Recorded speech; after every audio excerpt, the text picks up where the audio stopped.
Hey guys, Woodruff here. So we are in, I was going to say we're ankle deep in stroke. That sounds weird. But we are getting deep into long-term management of stroke. And another kind of problem that a person that has had a stroke can have is a visual or perceptual problem. Now, this could be a basic visual problem like double vision, but it also can be something bigger, which there's two main types of deficits that we're going to talk about when it comes to vision and perceptual issues. And these are ones that students tend to struggle with the most. So this might be a video you have to watch once or twice to really get down, or maybe watch someone else if I don't get it across. But I'm going to say this word and you're going to be like, how did she say that? It took me like 3 years to say this right. I usually just call it HH. The first one is what's called homonymous heminopsia. And what this is, so you can call it HH if you want. This is a vision problem where people cannot see in one field of their vision. So imagine like with both your eyes, if both your eyes were cut kind of um, uh, vertically down the center, and you can only see out of half of the same side. Like maybe like if they were cut down the center here, then I would only be able to see out of like either this side or this side for both. So you're missing a part of your vision. That's what HH is. And you can kind of think of HH like think of a pair of glasses that kind of is shaped like an H if you really try. Like here's the middle part and then here's the other part. Anyway, some homonymous heminopsia. And then there's also what's called spatial neglect. This is an attention or a perceptual problem, which is that it's not that there's anything wrong with their eyes, but the patient cannot give attention to, usually it's going to be their left field of vision and the left part of the world.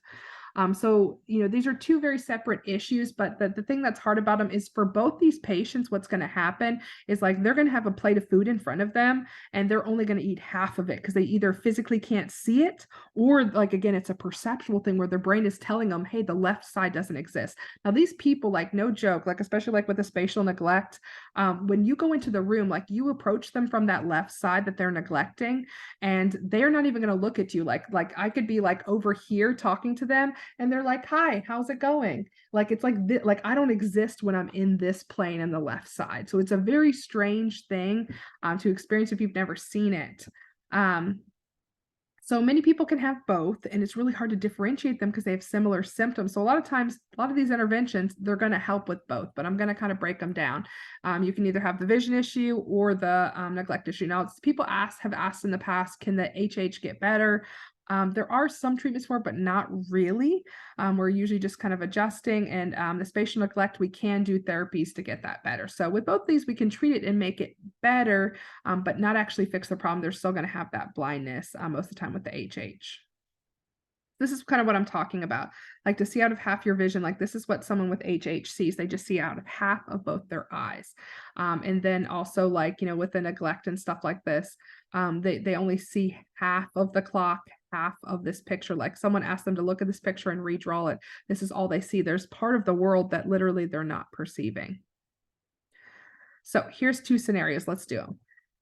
A nurse is caring for a client with homonymous heminopsia, and the family is asking you to explain what the condition is and what they can do to help the client when they go home. What can you provide? So if someone had homonymous heminopsia, I would want to tell them about like, hey, this is a visual problem. It can lead to safety issues. And what we're going to find for both of these, I guess is the second question pretty much the same. What intervention is going to nurse do? Okay, yeah, I'll do that question separately. Well, we can, in the early acute period, when someone has homonymous heminopsia, I want to accommodate the fact that they're going to have to adjust to a new life. So in the beginning, for example, with the plate scenario, I might move all of their food to one side of the plate. That way they can, they're still in that acute period. They were just adjusting to this new visual deficit. But as time goes on, I really want to encourage them to do things like scanning. So this person, they're never going to stop necessarily having that blindness, but what can we do when we can't see everything is we can scan. So kind of think of like scanning like binoculars. So we're going to teach them to scan their visual fields. That way, in the parts of their eye that they do have vision, it's going to encourage them to use those and scan across to make sure that they're seeing everything. That's going to be the most helpful thing for them. And then just watching for safety for them. Left-sided neglect, what interventions can we do to help the client with that? What complications can result? So complications, it can go a couple different ways. With left-sided neglect, they neglect the left side of their body. And this is that patient I talked about before, like they can literally have their arm behind their back and they can just be chilling and like, hey, what's going on? And I'm like, where's your arm? And they're like, what arm? They're like, what are you talking about? And I'll take their arm out and they're like, oh, like they don't even recognize it exists. They won't even look at it. And so these patients also, like when you go and approach them in the room, a lot of times they'll be like, it's almost always the left side. There is right-sided neglect, but really I've never seen it. I've always seen left-sided neglect. So remember, if it's left-sided weakness and issues, what side of the brain? Right. Remember, they do not realize that something is not right. So they're laying on this arm, you go into the room, you're trying to talk to them, and they're going to keep looking this other direction, even though you're standing over here. I'm really concerned about skin issues, or like, they can have musculoskeletal issues if they like lay on their arm, or, it can get hurt and they may not recognize it because they literally don't believe it's a part of their body anymore. It's not that they're rejecting it. It's not like, that episode of Grey's Anatomy where that guy went in and he's like, this is not my leg, cut it off. But it's just literally like, it's just like, I'm not even paying it. Like it doesn't exist in my mind. So they're not even paying attention to it. So there could be injury to that side. But then also the patient could have other injuries, just like falls and other things, because their perception's off.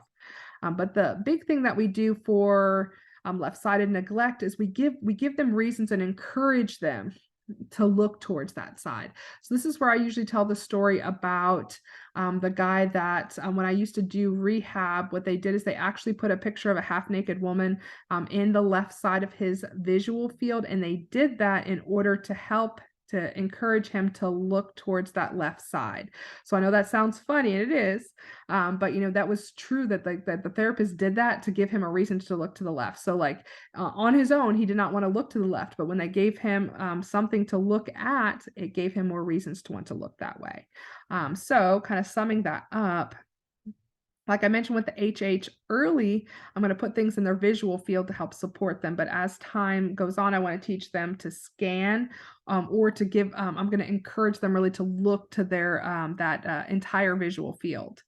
With neglect, remember, this is a perceptual thing or a attention thing. So I'm going to encourage the client to give attention to their neglected side. Like this would be me like constantly bringing up about their arm, like being like, see here, look, your arm here. And like trying to encourage them to look over here. Let's look at your arm together.